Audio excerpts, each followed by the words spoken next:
founded on two-thirds a person, rapings and beatings and suffering that worsens. Black human packages tied up in strings. Black rage can come from all these kinds of things.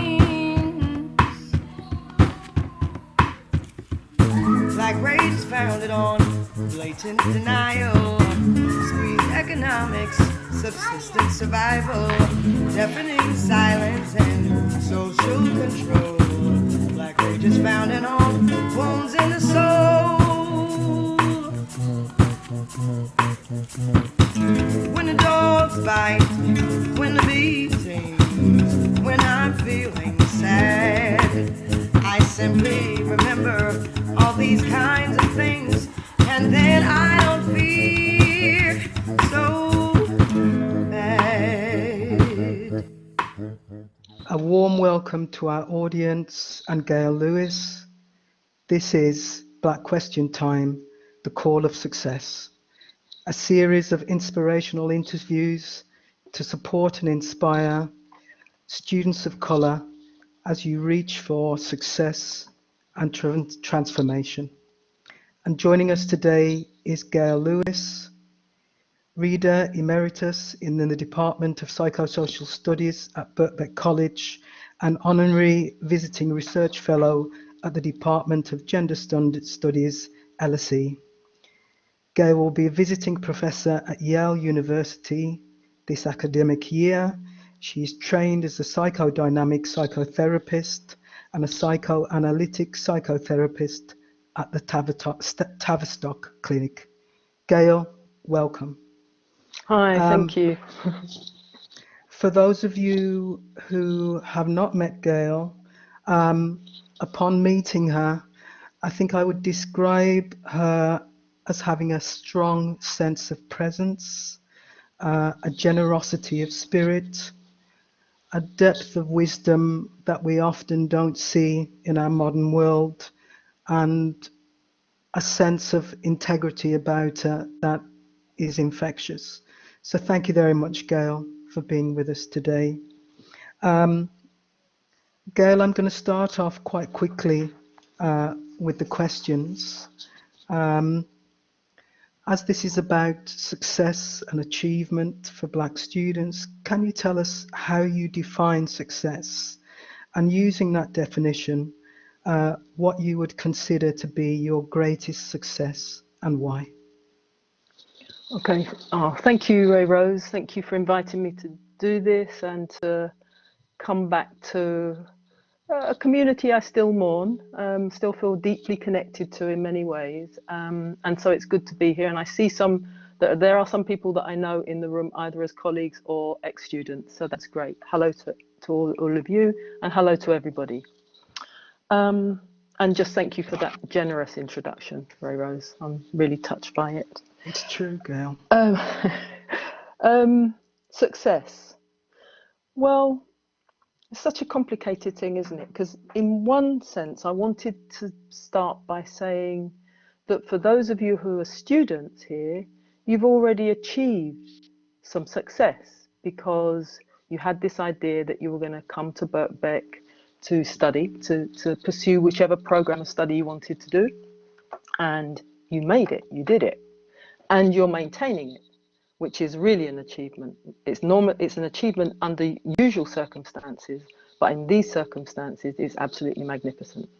So there's something that you already know about success, with whatever difficulties, and I'm sure they are huge, but you know there's some success in carrying on a path that you wanted to walk, with perhaps a vision of the end of it, or maybe not a vision at the end of it, but just to see where you will go. And in some sense, I think that idea of success, maybe I start there because I offer it to you, because in some senses, that's how I feel about success in a sense. How did I manage to get here, to this place, in which is a point at which could never have been imagined when I was a child? Could never have been imagined. And so there's something about being driven by a sense inside us that we want to do something, we want to go somewhere. And I don't know if the Lauryn Hill, what the music that began, just the first start of it, is Lauryn Hill's Black Rage. Some of you may know it. And that's the version that's attached to the Black Lives Matter, and you can just look it up on YouTube. And it ends, you know that it can't, you know, it's a riff off of My Favorite Things from my, what's it, Sound of Music, I guess. And the last, it was supposed to end at then having kind of described all kinds of violences against African American people, including the slave ship, which we from the Caribbean can identify with, and is part of our diasporic being brought into being, really. It's our diasporic heritage. She ends that with, and then I don't fear so bad. I don't fear so bad. As though even in the face of the abominable, and it is kind of interesting that we're doing this on Holocaust Memorial Day as well, so we're in the presence of, even in the face of the abominable, we can still go on. We can still pursue something that feels life-giving to us. And I want to hope that students in the room are feeling, even under these conditions of the pandemic of COVID and the pandemic of racisms of all kinds that circulate the world, but even under those conditions, we cannot fear so bad. And why can we not fear so bad? Is because we can mobilize the heritages that we have that are not produced only by all those violences, not produced by all the ways in which those of us who are students and indeed scholars of teachers of colour are kind of rendered not quite good enough. And so that's another way in which there is success. We keep on keeping on. We succeed in our pursuit of our dreams, our ambitions, our senses of who we might become when we get into that field of education and study. So I think there's a way in which that for me, and for personally, I know that that began when I got my A-levels. It wasn't so much when I got my degree, it was when I got my, well, it was when I got my A-levels and when I got my certificate of qualification as a therapist. Because those were things that didn't seem at all possible. The idea that I could do A-levels, are you kidding me? And succeed enough to go to university. So there's something about that. And I guess what I'm trying to say is that there's the success as measured in the classic markers of educational achievement, since we're in the zone of education today.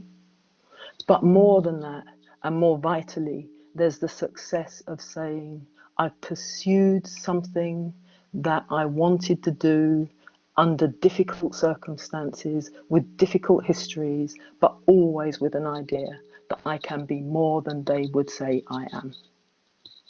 And in that sense, there's a success that I think is brought into the room, into the now virtual classroom, I guess, because of all the things that are conjured in that as you form a classroom and you constitute a learning community, and together you pursue these ideas that are in the curriculum, and you say, what can you offer student over there who comes from Middlesbrough, from a white working class background? And what can you offer in conversation with student there who comes from Uganda and decided to come here and study? And what can you offer who comes from Brixton, etc.? And together we can begin to meld a world of you that says, I can learn something from this and not be reduced to that which power would say I am. Success, I think. Is that a way to open, Rose? I was going to say, wow, gosh, so much in that. And you talked a lot about success in higher education. Gail, do you think there's a synergy between academic success and success in values, leading life in a particular way? And how does that impact your life? Because as I said at the beginning, upon meeting you, one senses a congruence and integrity, and that, as a colleague of yours, has been something that has strengthened your academic success, let's say, in my eyes. That's a really interesting, it's a deep question, Ray Rose. It's a deep question, I think. And I'm not quite sure I know how to answer it, but what I feel is vital is that, so you can have academic success in the sense that you can gather your certificates to say that you've successfully navigated particular programs of study. And that's meaningful. That's meaningful. Like I said, for me, it's the A levels. And partly that's meaningful for me because when my mother died, I found in her purse that she kept with her all the time, not my A level certificates, obviously, but the little strip of paper that you got before the certificates that said, you know, you'd gotten them. And so obviously, A levels meaningful to me because it's another conduit to my mum. But so you can have those kind of certifications of success and they are meaningful. But unless that thing that's called meaningful as embodied in the certificates actually taps into a sense that this is meaningful inside my heart, this is meaningful in my sense of a step on the road that I'm trying to walk. And this is meaningful in the sense that it connects me to those who walk with me, who are both living and present, but who are also our ancestors who helped us to get here and who guide us through whichever ways. If it's meaningful in that sense, then it can connect to the sense of values. Values of us as persons, really, as persons who are deeply imbricated with other persons and other forms of life. You know, that we can't pursue our pathway, walk on our pathway, unless we can, in a way that's satisfactory, in a way that feels like me. It's a strange kind of notion, I sense, but in a sense that feels like me, because if it doesn't connect to what we feel are the values that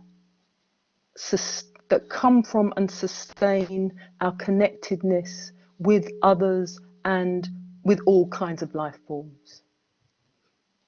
And there's this wonderful poet who I've just discovered, really, called Natalie Diaz. And she's Native American and Mexican. And she's written it's a book called Post-Colonial Love Poems. And it's just tremendous. But she does an interview on, there's a podcast called Between the Covers that I listen to a lot, which is run by a guy called David Naiman, who is an exemplar of what it means to be white-skinned, a white-skinned man, and not do whiteness, in the way in which this man reads people's work and then invites them to conversation on Between the Covers and engages with their work in a way that is truly exemplary. It's literally amazing how he can do that, and how he is a white-skinned man, but he's not a white man, if you know what I mean.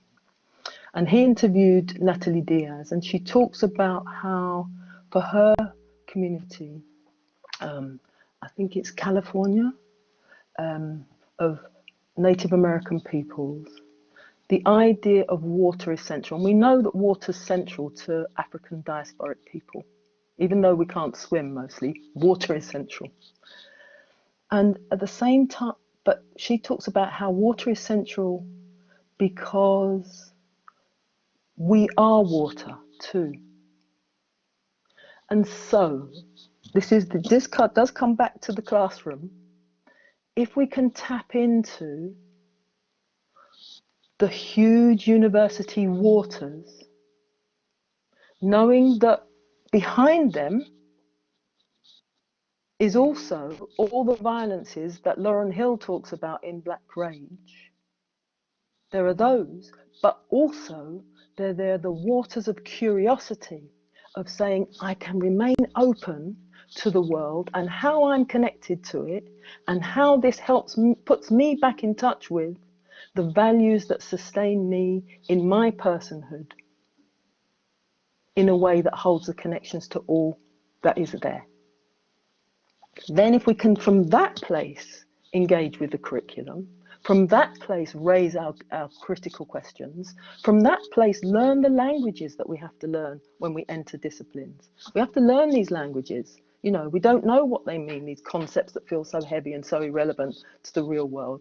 And yet gradually they may filter down and help us to understand the connection between water and our bodies through a language or set of protocols that are about learning a disciplinary approach to the world, honing our capacities of critical inquiry, but more than that, because values are there, honing our capacity to construct new modes of being and belonging and connecting.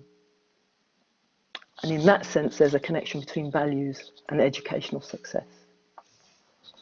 Wow. But I've learned, look, I'm an old woman, Ray Rose. So I've learned this now. I don't think I knew that when I was being a political activist and all of that, and kind of raging around campaigning all the time. I campaign now, but not in that way that's disconnected from this stuff inside or something. Gosh, and that brings us very nicely on to, you were talking about the interconnectedness between higher education and one's values and embodying your values. Often it's difficult for spirituality to find its way into higher education. And I wonder what role spirituality has played in your life's journey, looking back from this point. And how you've managed to maintain that spirituality or those spiritual values during your life journey. Well, I have to be clear that if you had asked me that question certainly 40 years ago, but even maybe 20 years ago, although beginning to shift a bit then, I would have said spirituality. I'm a Marxist. What do you mean? I'm a Marxist. Not only am I a Marxist, I'm a Marxist-Leninist. The higher form we have to take is that of the state, not some vague thing that's, you know, about the opium of the people and all this kind of stuff. Okay, so what I'm saying is that my journey towards what I would now understand as a spiritual aspect of me is very much a recent thing. And my journey has been towards that rather than maintaining the spiritual in my journey. It's been very much towards that. And by spiritual, I don't at all mean organized religion, although I pay due respect to people who do belong to communities of organized religion in that way. But I guess I do mean something that I was intimating earlier, really, is something about a sense, a knowing, maybe, a feltness of connection to all life forms and the ways in which knowing that there is that connection can help to resource me to go on being, really. I mean, it's been really, for me, I mean, like for everybody, I'm saying it like I'm some unique person. This last year has been incredibly hard, not just in terms of the practicalities of life, but in the sense of the kind of experiential, existential aspects of life. How do we keep on? How do we keep on? It feels like the world is ending. And then as soon as I get to that point, I think, well, hang on a minute. For Palestinian people, the world has ended repeatedly. For black people, the world has ended repeatedly. For those who are involved in indigenous indentured labor, the world ended repeatedly. So the world does end repeatedly, and still we go on. And how do we go on is because our ancestors walk with us. We don't know it, we have to find them, we have to understand how they walk with us. We have to feel them in the sense of thinking, I'm at a crossroads now and I don't know which way to go, and I need to make a decision, and I don't want to just jump into acting, which those who are informed by psychoanalysis will know that the idea that you just act is a sort of problematic thing. But then so do people involved in with connected to kind of a spiritual metaphysics. They know that simply to act is not right. So there's something about a connection there between psychoanalysis and forms of, I'm thinking of African metaphysics, really African spiritual religions in that sense. And so there's a crossroads, and to know the journey towards the crossroads, what direction to move in, we have to gather into us all the things that we can't see and we don't know we know, which I would now call spiritual guidance, to make the decision. And it may be that it turns out to be wrong, the wrong decision in a sense, but somehow we've decided to go to university, to pursue a program of study, to face the huge challenges of the program of study in the demands, the cycle of production of assessments and all that kind of stuff, the learning the languages, the understanding, the getting access to all the books, and somehow hold on to a sense of ourselves as walking this journey, not just alone, but with some other help around. And for me now, and others may not think like this at all, and I think of that as the spiritual, if you like. And it's that helps me to hold on to what feels vital as well to succeed in academic life, a sense of integrity. A sense of integrity when the form of the university now, which after all is really a privatized industry, certainly puts you into a lot of debt of all kinds, would always be about simply having the certifications and succeeding through the competitions, as opposed to when you studied your course, how do you think you grew into yourself? Not what class of degree did you get or class of certification, but how do you think you grew into yourself, and how did that allow you to reach out in a way that still felt like me? And in that sense, that kind of sense of an integrity of self, but an integrity in relation, always in relation. In that sense, I think of what's to do with the spiritual. It maybe seems a long way from the classroom, but No, not at all, Gail. Essentially, what you're talking about is universal consciousness, the connection between all, the matrix that's between animals, plants, human beings, and even the study of quantum physics now is looking at consciousness as, instead of being sat in an individual, as being a universal field affecting all things, a little like gravity. okay. But I digress. But you mentioned support, your support. And it leads me to think about your handrails. Who and what has supported you on this long journey of higher education and deep inner reflection and growth? Just straightforwardly, black feminist and black queer activists and modes of thinking. So my actual embodied co-conspirators in that, but also all of the works, all of the ways of thinking, all of the music produced, all of the poems written from them. Without them, I would have totally collapsed. There's absolutely no doubt about it. And I have to then just insert into that two other people that came into that, with me having that as my resource in a sense, two other people that came into that, my two white women analysts, psychoanalysts, so, you know, who also helped me in that sense. But without my sister-in and my queer co-conspirators, black of colour queer co-conspirators, I couldn't have survived, really. Absolutely could not have survived.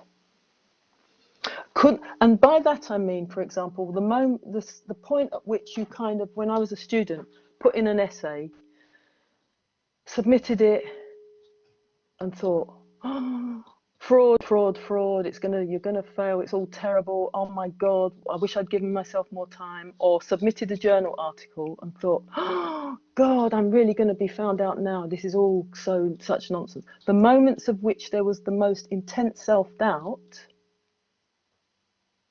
which is a product as much as anything of all the sorts of delegitimizations that so many of us face and that Birkbeck attends to in its student body, you know, Birkbeck offers to such people.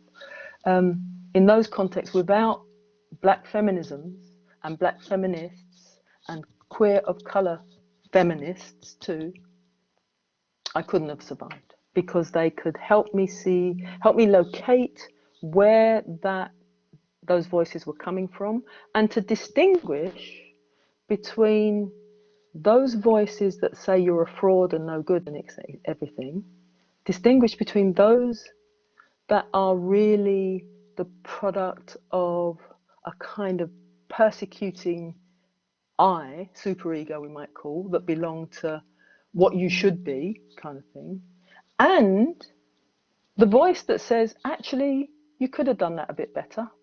Have a look back at your work, and how could it have been better? Because that, we have to be able to do that too, if we're going to hold on to our values and our integrity. You know, so, but to distinguish between those things. Well, I'm aware of the time. It seems to have gone so quickly, Gail. Yeah. So, Gail, knowing the challenges that students face at Birkbeck, and of course in the wider community outside of Birkbeck, and knowing about the awarding gap, attainment gap, what is the message, if you could leave our students with one main message in terms of something, your message that would help them succeed and transform, what would it be? Big question, I know. Yeah, it's a big question. I think it's to continue to believe in yourself, and that includes asking yourself hard questions about how can you make the piece better, and distinguish between all the forces that would try and run you away, you know, make you go, between that. But believe in yourself in a way that's premised on, I guess it's the truth about both your own position in your relationship between you and yourself, and the hard material position that you're in as you study. And if you can believe in those and then try and find a way to navigate those hard material conditions, that's through a truth about yourself, and to ask for help from wherever you need it. Asking for help is such a difficult thing, especially in the context of a competitive institution like a university, or any institution really. But asking for help and believing in yourself, and being open and curious as to how you can walk the road more easily and more towards your dream, really, I guess. And I believe in you all anyway. I always believe in the students. Always, always, always. And so, and the thing is that teachers will believe in you. They may give you a hard time, but they believe in you. So take that belief too, you know. Thank you, Gail. Yeah. Thank you. Pleasure. Great pleasure. You have selected a song to play at this interview. Can you tell us what it is and what it means to you and what you hope the audience will get from it? Yeah, well, I mean, I guess the audience will get whatever, but it's Sweet Honey in the Rock, Ella's song. And I chose it really as the other bookend to the session. So Lauryn Hill is the opening bookend, really. How do we navigate a world when there's all this behind us, but somehow we can still not fear so bad? And Ella's song, which you'll see, we who believe in freedom cannot rest, okay, is that we are on a road together. And the pursuit of justice, a kind of social justice, a world that might be different, in which we, as particularly as Black and of colour students, can be something different from what the power structures would say we are. So we keep on that road of walking towards freedom. We can never reach freedom, but we walk towards freedom and an evolving personhood full of curiosity and a capacity to engage and ask questions and get help and help others. That's what Sweet Honey in the Rock, Ella's song, is for me. And for me, it's introduced, it's part of my Black feminist history. That's one of our songs. Gail, thank you so much for joining us. There's so much in what you've said. I do hope students and staff will go back and listen to this, and I hope at some point in the future you will join us again. So let's take a listen to, and thank you so much to our audience who have attended. I hope you've enjoyed it, and let's play out with Sweet Honey in the Rock, Ella's song.